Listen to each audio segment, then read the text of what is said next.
സിറിയയിൽ വിമതർ ഡമസ്കസ് പിടിച്ചെടുത്തതും Syrian president Bashar al Assad റഷ്യയിൽ അഭയം തേടിയതും അടുത്തിടെയുണ്ടായ ശ്രദ്ധേയമായ സംഭവവികാസമായിരുന്നു യഥാർത്ഥത്തിൽ. കേവലം ഒരു രാജ്യത്തിന്റെ ആഭ്യന്തര പ്രശ്നം എന്ന രീതിയിൽ കാണാവുന്ന ഒന്നല്ല സിറിയയിലെ കാര്യം ശരിക്കും. അതിനുള്ള പ്രധാന കാരണം സിറിയ ഒരു രാജ്യാന്തര പടക്കളമായിരുന്നു എന്നത് തന്നെയാണ്. ലോകശക്തികൾ ചേരികൾ പിടിച്ച് പോരാടിയ ഒരു യുദ്ധഭൂമിയാണത്. അതിനാൽ തന്നെ സിറിയയിലെ സംഭവങ്ങൾക്ക് രാജ്യാന്തര മാനങ്ങളും നിലനിൽക്കുന്നുണ്ട്. തുർക്കി, US, റഷ്യ, ഇറാൻ എന്നീ രാജ്യങ്ങളായിരുന്നു സിറിയയുമായി ബന്ധപ്പെട്ട് ഏറ്റവും കൂടുതൽ ഇടപെടൽ നടത്തിയ വിദേശ രാജ്യങ്ങൾ പ്രധാനമായും. ഇസ്രായേൽ ഇടയ്ക്കിടെ സിറിയൻ മേഖലകളിൽ വ്യോമാക്രമണം നടത്തുകയുണ്ടായി. സിറിയയുടെ അയൽരാജ്യവും സിറിയയുടെ ഏറ്റവും കൂടുതൽ കരാതിർത്തി പങ്കിടുന്ന രാജ്യവുമായ തുർക്കി പുതിയ സംഭവവികാസങ്ങളുടെ പശ്ചാത്തലത്തിൽ ഏറെ ലോകശ്രദ്ധ നേടുകയും ചെയ്തിട്ടുണ്ട്.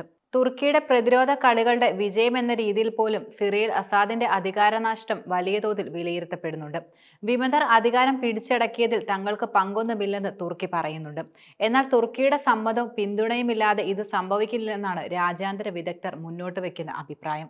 ഡമസ്കസിലെത്തിയ വിമത ഗ്രൂപ്പുകളിൽ പ്രമുഖരായ HDSന് തുർക്കിയുമായി അടുത്ത ബന്ധമാണ് നിലനിൽക്കുന്നത്. തുർക്കിയെ സംബന്ധിച്ച് സിറിയയിൽ ഏറ്റവും വലിയ തലവേദന കുർദിഷ് സായുധ സംഘടനകൾ തന്നെയാണെന്ന് പറയാം. 2011 സിറിയയിൽ അസാദിന്റെ വിമത പ്രക്ഷോഭങ്ങൾ പ്രധാനമായും ഉണ്ടായത്. ഇതിനെ തുടർന്നാണ് വിവിധ സായുധ ഗ്രൂപ്പുകളും തലപൊക്കി തുടങ്ങിയത്. തുർക്കിയുടെ ഇടപെടലിന് പിന്നിലെ പ്രധാന കാരണം സിറിയ തുർക്കി അതിർത്തിയിലുള്ള കുർദ് സായുധ സംഘടനകളുടെ സാന്നിധ്യം തന്നെയായിരുന്നു. തുർക്കിയിലുള്ള സിറിയൻ അഭയാർത്ഥികളെ തിരിച്ചുവിടുകയെന്ന ലക്ഷ്യവും രാജ്യത്തിനുണ്ട്. 2016 മുതൽ തുർക്കി സിറിയൻ സൈനിക ദൗത്യങ്ങൾ നടത്തുകയും ചെയ്യുന്നുണ്ട്. സിറിയൻ ഡെമോക്രാറ്റിക് ഫോഴ്സ്, YPG തുടങ്ങിയ കുർദ് സംഘടനകളെയാണ് തുർക്കി പ്രധാനമായും ലക്ഷ്യം വെച്ചിരുന്നത്. ഇതിൽ SDFന് US സൈന്യത്തിന് പിന്തുണയും ലഭിച്ചിരുന്നു. കൂടാതെ ഇടക്കാലത്ത് റഷ്യയുമായും ഇറാനുമായും തുർക്കി കരാറുണ്ടാക്കുകയും ചെയ്തിരുന്നു. വടക്ക് കിഴക്കൻ ഇദ്ലിബിൽ തുടർന്ന് 12 ഇടങ്ങളിൽ തുർക്കി സേനാവിന്യാസം ഉണ്ടാക്കുകയാണ് ചെയ്തത്. 2018-ലും 19-ലും SDF ശക്തികേന്ദ്രങ്ങളായ അഫ്രീനിലും റാസ് അൽ എയ്നിലും തുർക്കി ആക്രമണങ്ങൾ നടത്തിയിരുന്നു. അസദ് തുർക്കിയെ ഒരു അധിനിവേശ ശക്തിയായിട്ടാണ് കണക്കാക്കിയത്.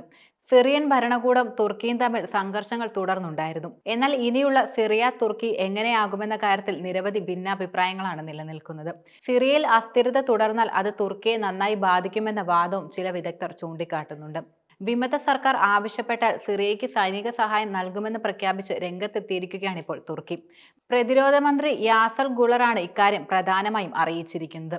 സിറിയയിൽ അസാദ് കുടുംബത്തിന്റെ ആധിപത്യം അവസാനിപ്പിച്ച HDSന് ഇനി അവസരം നൽകുമെന്ന് സിറിയൻ ജനതയോട് ഗുളർ വെളിപ്പെടുത്തുകയുണ്ടായി.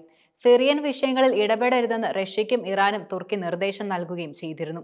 കൂടാതെ സിറിയയിലെ വിമത സംഘടനയെ പിന്തുണയ്ക്കുന്ന നിലപാടായിരുന്നു പ്രധാനമായും നാറ്റോ അംഗമായ തുർക്കി നേരത്തെ തന്നെ കൈക്കൊണ്ടിരുന്നത്. ഇതിന് പിന്നാലെയായിരുന്നു ആവശ്യമാണെങ്കിൽ സിറിയൻ വിമതർ സർക്കാരിന് സൈനിക പിന്തുണ നൽകാമെന്ന നിലപാട് പ്രതിരോധ മന്ത്രി യാസർ ഗുളർ പ്രധാനമായും പ്രഖ്യാപിച്ചിരിക്കുന്നത്. രാജ്യത്ത് നിന്ന് ബഷർ അൽ അസദ് ഒളിച്ചോടുകയും വിമതർ ഭരണം പിടിച്ചെടുക്കുകയും ചെയ്തതിന് പിന്നാലെ ടർക്കിഷ് ഇന്റലിജൻസ് മേധാവി സിറിയൻ തലസ്ഥാനമായ ദമസ്കസ് സന്ദർശിക്കുകയും ചെയ്തിരുന്നു. കൂടാതെ ദമസ്കസിലുള്ള ടർക്കിഷ് എംബസി വീണ്ടും തുറന്നു പ്രവർത്തിക്കുകയുമാണ് ചെയ്തത്. സിറിയയിൽ പുതുതായി വരുന്ന സർക്കാർ എന്തു ചെയ്യുമെന്ന് വീക്ഷിക്കാനാണ് കാത്തിരിക്കുന്നതെന്നും അവർക്ക് പ്രവർത്തനങ്ങൾ കാഴ്ചവെക്കാൻ അവസരം നൽകണമെന്നുമാണ് ഗുളർ അഭിപ്രായപ്പെടുകയും ചെയ്തിരുന്നത്.